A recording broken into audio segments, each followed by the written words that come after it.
데일리 인문학 1일 1키워드 독서 루틴 만들기. 차별과 평등, 장애인 의무 고용제도, 배리어 프리, 유니버설 디자인. 혹시 알고 계시나요? 오늘은 이 키워드와 관련된 글을 읽어드릴게요.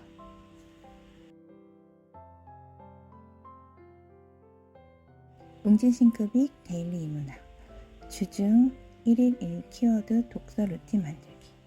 월요일에는 문학, 화요일에는 우리 역사, 수요일에는 사회, 목요일에는 과학이나 철학, 또 금요일에는 세계 역사를 읽을 수가 있어요. 오늘은 1주차 수요일 사회편을 읽어드릴게요. 데일리 인문학 수요일 사회편. 장애인, 다른 능력을 가진 사람, 김미선.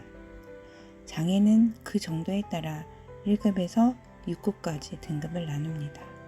급수가 낮을수록 장애의 정도가 심한 것이죠. 이 등급은 의사와 같은 전문가가 장애가 있는 사람이 일상생활을 얼마나 잘할 수 있는지를 판단하여 결정합니다. 이 장애 등급을 기준으로 보면 몸이나 정신에 큰 문제가 없는 사람은 모두 정상인입니다. 그런데 이 장애 등급을 더 자세히 나누어 생활에 불편을 끼치는 아주 작은 장애에도 모두 장애 등급을 매긴다면 어떨까요?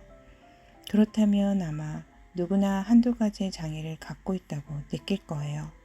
시력이 나빠서 안경을 쓴 사람이나 평발이라 오래 뛰지 못하는 사람도 모두 장애가 있다고 할 수 있으니까요. 장애의 종류만 다를 뿐 모든 사람은 똑같이 장애인이 되지요. 원래 작은 장애가 있던 사람이 살면서 더 심각한 장애를 새로 얻기도 해요. 교통사고를 당하거나 병을 앓은 후 장애인이 되기도 하거든요. 실제로 장애인 10명 중 9명은 살다가 장애를 얻었다고 해요. 장애인으로 태어난 사람보다 살면서 장애인이 되는 사람이 훨씬 더 많음을 알 수 있지요.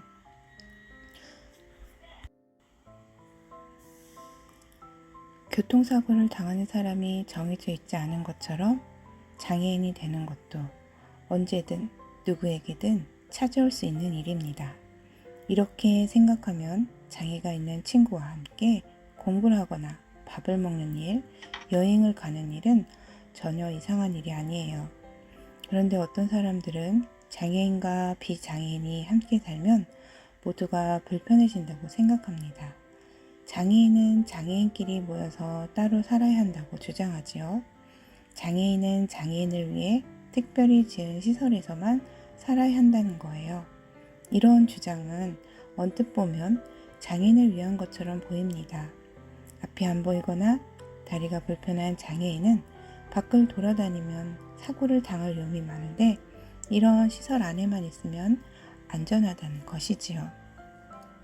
하지만 장애가 있다고 해서 사회에 나올 수 없게 하는 것은 장애인의 인권을 침해하는 일이 됩니다. 장애인에게는 장애가 있다는 이유로 차별받지 않을 권리, 그리고 비장애인과 똑같이 사회생활을 할 권리가 있거든요. 그래서 장애인은 무조건 특별한 시설 안에서만 지내야 한다는 건 장애인이 아니라 비장애인을 위한 생각이라고 할 수 있어요. 이는 장애인 수용시설을 더 많이 지어 비장애인들이 불편하지 않게 해야 한다는 생각과 다름없으니까요. 정말로 장애인을 위한다면 장애인을 위한 시설로 따로 짓기보다는 장애인도 비장애인과 함께 생활할 수 있도록 사회 환경을 바꿔야 합니다.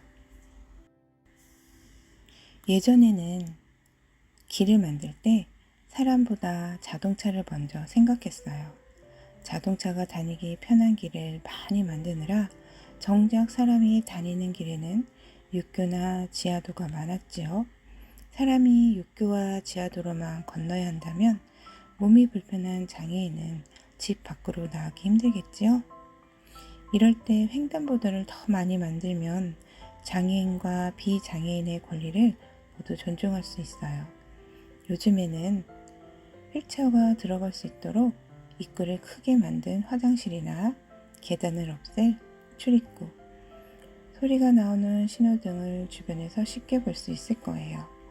이런 시설은 모두 장애인의 권리를 보호하기 위해서 만든 거죠. 장애인을 보고 몸이나 정신이 불편하니 세상에 나오면 안 된다 라고 생각하는 대신 비장애인과 함께 살 수 있도록 세상을 바꾸자 라고 생각하면 장애인 때문에 차별을 받는 사람은 없어질 수 있을 거예요. 외국에서는 장애인을 다른 능력이 있는 사람이라고도 불러요. 신체 한 부분은 장애 때문에 기능을 상실했지만 그 대신 다른 부분의 기능이 비장애인보다 훨씬 뛰어난 장애인이 많거든요. 여러분도 텔레비전에서 비장애인이 하지 못하는 훌륭한 일을 해내는 장애인을 가끔 보았을 거예요. 장애인이라고 해서 아무것도 하지 못하는 사람은 아니랍니다. 그런데도 장애인에게 사회에 나오지 말고 장애인 시설에만 있어야 한다고 강요한다면 그것이야말로 장애인과 비장애인 모두의 마음에 커다란 장애를 만드는 일일 거예요.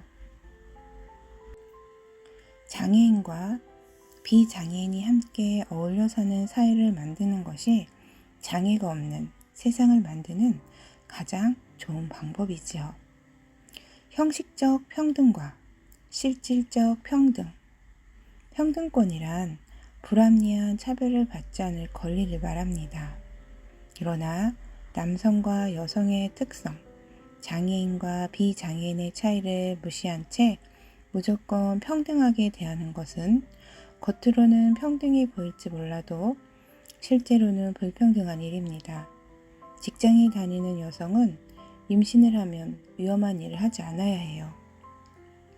이것을 두고 평등하지 않으므로 임신한 여성도 남성과 똑같이 일해야 한다고 말하는 사람은 없을 거예요.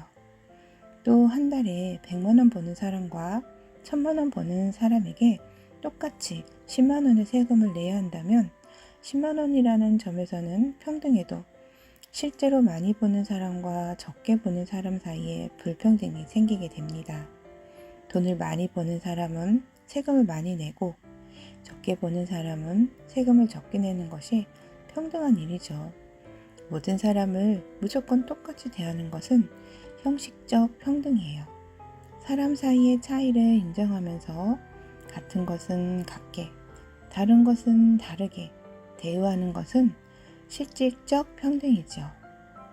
오늘날 사람들은 실질적 평등이 더 나은 평등이라고 생각합니다.